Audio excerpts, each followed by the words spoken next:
Life in a log cabin was anything but the lap of luxury.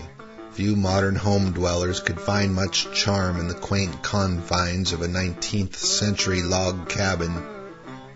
For one thing, most cabin dwellers described a proliferation of insects in their cabins.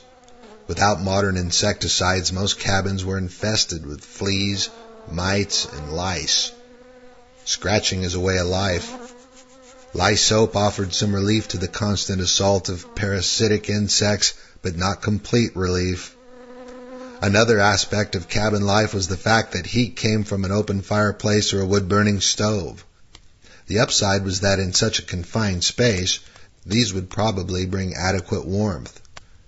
On the negative side of things, the cabin in winter would have probably been awfully smoky, sooty, and oily at times.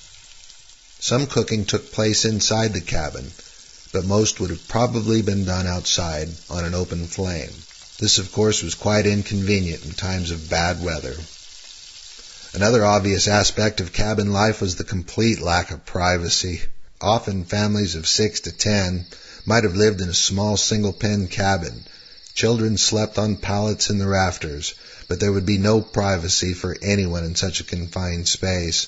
In fair weather, it was common for some to sleep outside, but that, of course, exposed them to any outdoor dangers. The cabin window had no glass, so it could be opened for ventilation at any time. On the other hand, this meant that in stormy weather, the closed wooden shutter emitted no light into the cabin.